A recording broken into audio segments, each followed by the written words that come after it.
Today we're going to begin preparing our poster board for our string art stitchery project. And the very first thing you are going to do is you're going to decide if you want the front of your string art to kind of have this silvery shimmer, or if you'd rather your stitch art just have kind of a blank plain black background. That's up to you. So you can kind of pick which side you want to be the front of your artwork where your string art will go.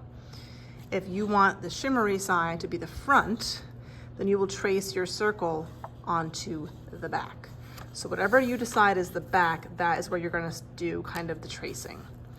To start, you wanna make sure you get your circle as centered as possible. So you should have an equal kind of amount of space on the outside edge of that circle. And then you can use a pencil to trace around the circle.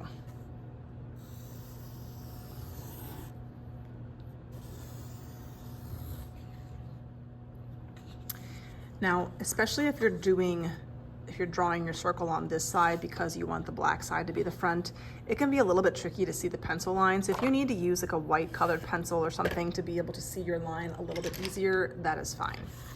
Once you have your circle traced, you are going to make a mark at where each of these little notches are.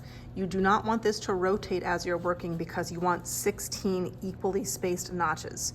So once I start drawing, I'm going to keep my hand in the middle so that this little circle does not move until I've finished going all the way around. So I'm kind of just making these little notches at every single black mark.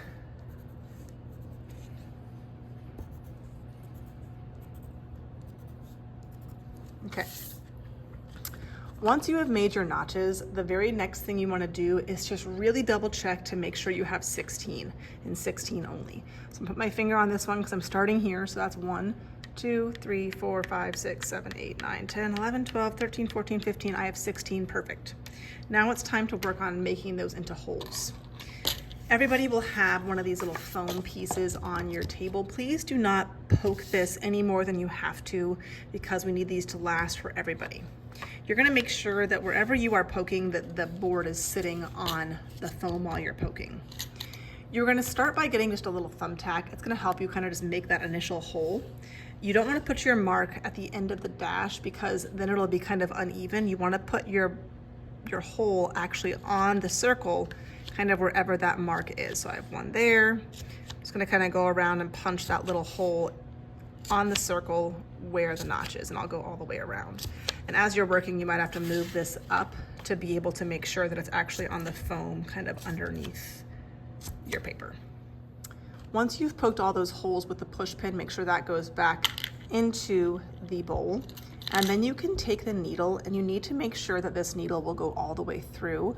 So you're gonna have to take the needle and kind of stick it in the hole that you started with the push pin and just pull it all the way through to make sure it fits through comfortably. So all those holes will get a little bit bigger kind of once that needle passes all the way through.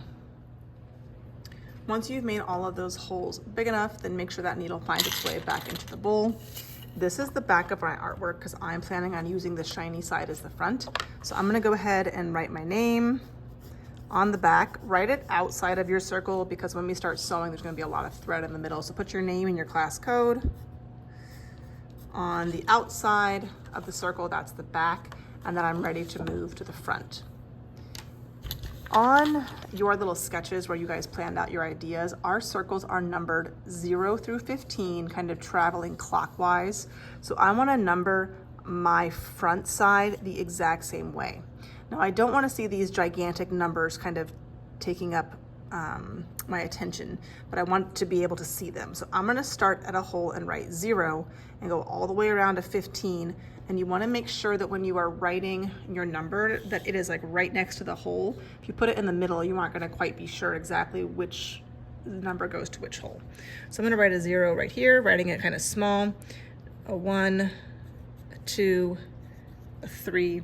If you're having a hard time seeing your numbers, you can always do it in white, but you kind of don't really want to see them or notice them a lot kind of once we've started sewing. So I'm writing it kind of sort of small, and then I'll be able to kind of erase those numbers when the project is done. If you're working on kind of the shimmery side like I am, it actually kind of camouflages the numbers pretty well.